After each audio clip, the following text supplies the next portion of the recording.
are most welcome to yet another edition of Umoja News Round. Now, feel free to follow us on all our social media platforms, that is Facebook, Twitter, and Instagram. Also, feel free to subscribe on our YouTube channel, that is Faraja Television. Turn on that notification bell for all the latest information from the Faraja Television store. Now, I am so excited to have you on the show today. Again, I am Isaac Dex Wakalanga. Now, let's get into the top headlines that have made news this week. Firstly, President Museveni cautions authorities from the Uganda Investment Authority on the delayed buses project in partnership with Zongtong Motors, a Chinese company. Former South African President Jacob Zuma out of prison, but for a moment to bury his brother. A resilient football community in Mbuya, a Kampala suburb, presses on amidst COVID-19 risk. Now, this is the news in detail. His Excellency, the President of the Republic of Uganda, Yoweri Kaguta Museveni, met officials from the Zongtong Motors, a Chinese company, and officials from KCCA and the Uganda Investment Authority at State House in Entebbe. Now, this meeting came on the backdrop of earlier efforts by the President, along with his partners, Zongtong Motors, in a bid to kickstart a project of assembling buses so as to fix the country's lacking transport system. In this meeting, the President cautioned officials from the Uganda Investment Authority about the delay in the project of about 3 years and encouraged them to get work going and get the project moving. Take a look. We prepare very well. It's for a long time. But when he came now, you are adding capacity to the industrial capacity of the country, to everybody, to finance, to work, to Attorney General. But it's now like 3 years, nothing has moved.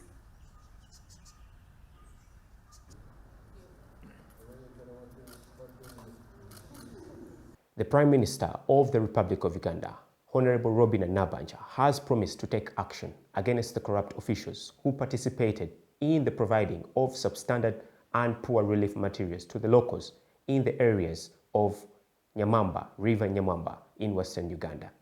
Now, the Prime Minister has also said that she is going to cancel out the government's contract with these suppliers. Take a look at this.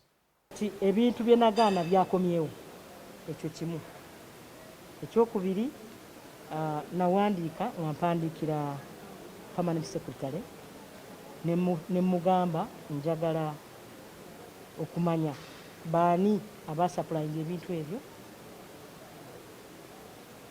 ani avunaanyizibwa yakola ensobi zino, n'aba ani atakola due diligence, auditor kirimu kino, kubanga nga tondateeka mu store auditor asooka kola ki okwekenneenya n'okuverifyinga byali bya ssente meka, baabigula ddi. Kati nampeereza report yesterday, report nagirabye nesibeera satisfied, nempandiika nga mpandiikira abakulu bembagambyeko, ofisi ya IGD, ofisi ya Nakalema ya anti-corruption ne police investigative arm of government. Kati nize report nabawadde ennaku 3 bagireete tutandikira. So I don't want anything that really makes my people suffer. Let's talk resilience. A football community in the suburb of Kampala, in the areas of Mbuya, next to Alipo Well, along with the surrounding communities of Kasokoso, have continued to show their resilient spirit against the COVID-19 pandemic by continuing to hold and play in soccer tournaments. Now, this comes in on the backdrop of an official lockdown of 42 days, which was announced by the President of the Republic of Uganda, His Excellency Yoweri Kaguta Museveni, in which all football tournaments were closed in the view of deterring the spread of the second surge of the variant of the COVID-19 pandemic, as I call it. Let's take a look at our reporter as he gives us a feel of the story as to what's happening on the ground. You see behind me is a competition going on, an under-12 competition where young lads come in to play and enhance their trade and their trade. Now, I've had a conversation with some of the kids, and when you talk to them, they tell you that there is a risk of contracting the virus. However, the hope of recovering from this virus is so high that it cannot stop them from pursuing their dreams. And that's the reason as to why they've made the choice to participate in this tournament. Former South African President Jacob Zuma, who has of late been a point of contention and still is in the ongoing looting and rioting in South Africa, had a glimpse of life out of prison. Now, the former president had gone to a place known as Nkanda to pay his last respect to his slain brother.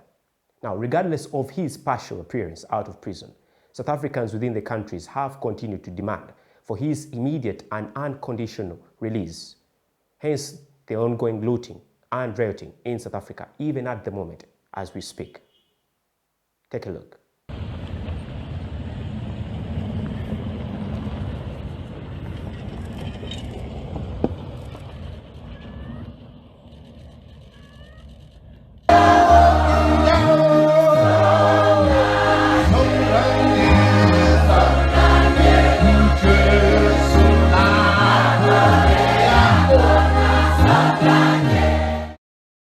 His Excellency, the Ambassador of the UK to Zimbabwe, Prophet Hubert Angel, has likened the scenes that took place at the burial place of departed gospel preacher Bishop T.B. Joshua to those of Elijah and the dry bones, as written about in the Bible. Now, this happened at his burial place at the Synagogue Church of All Nations in Lagos, Nigeria, where scenes were evidenced of people vomiting out poisonous substances and others being delivered as they came close to the graveyard. Now, this brought in a point of contention to many, and this created an uproar within the country and across the world, which brought about his opinion, the Prophet Hubert Angel, pertaining the issue. Let's listen in. People were opposing people were, I think they created this location for Prophet T.B. Joshua when he died. Yes. They created this kind of really, really commemorative area where they buried him. It's not in the church, you know. But they created one, and people would go there and they were vomiting. And people all over the world, you know, you've got media going there, Christian pastors saying, this is evil. How can people vomit and be delivered at the grave? I'm by no means going to comment on that per se, but I'm saying read your Bible a little bit before you talk.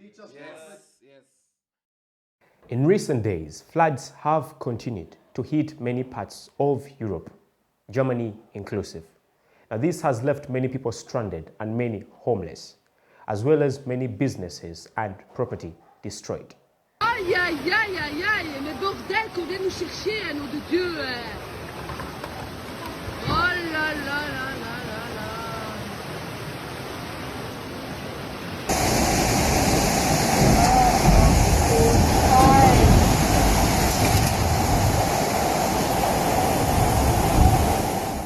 Now, this has left the Vice Chancellor of Germany, Angela Merkel, in severe shock. However, regardless of these severe floods, many people still carry the hope within the country, and the search for those missing persons in the severely hit places within Germany continues to go on in hope.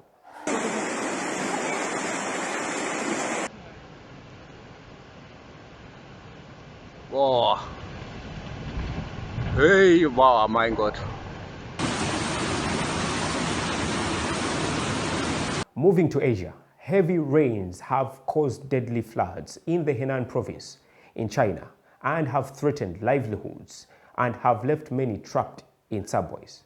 Now, already a high death toll has been registered in China.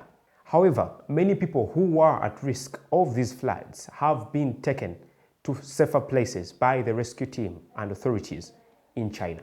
Take a look.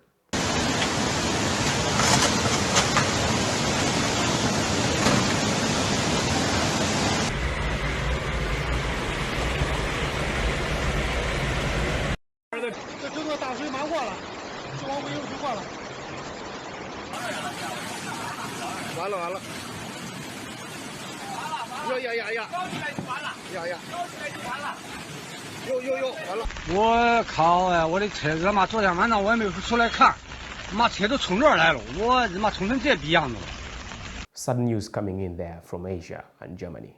My prayer is that God may comfort the families and relatives of those that have lost their loved ones, and that He may restore the families of those that are still alive that have been largely derailed by these severe floods. It is my heartfelt prayer. Thank you for sticking with me. Now, let's move into the sports news. Now, on the African scene, the SACAFA tournament under 23 is ongoing in Ethiopia, and some of the results that have so far been registered are as follows. Uganda opened up with a 0-0 draw with Congo. Ethiopia and Eritrea also settled for a 0-0 draw.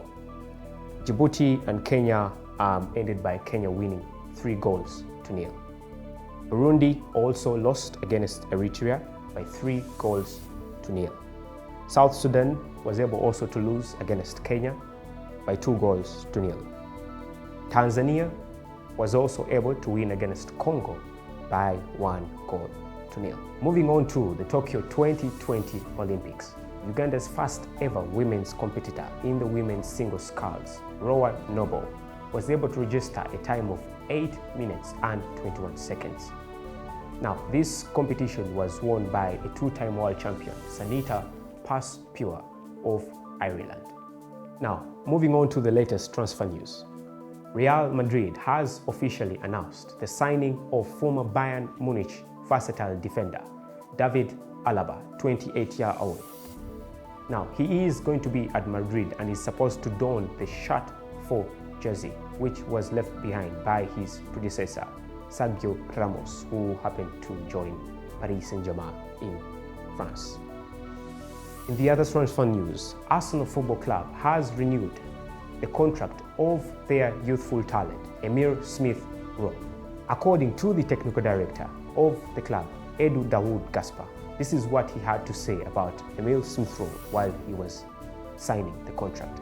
In his words, he said that Emile is a player who represents the future of the club, and this is why they have given him the shirt number 10. Now, he believes that they should trust in Emile Smith-Rowe because he has the potential to give them beautiful moments in many years to come. As I sign out, in the words of the late TB Joshua, he says, "Do not let anything rob you of your joy, because it is your power to conquer," which I totally agree with. Now, before I sign out, allow me again remind you to subscribe on our YouTube channel. Don't forget as well to follow us on all our social media platforms. There is Faraja Television on Twitter, Facebook, and Instagram. It's been amazing joining you on today's bulletin. Feel free to catch me next time, same time. I am Isaac Dexo Kalanga. Have a lovely week.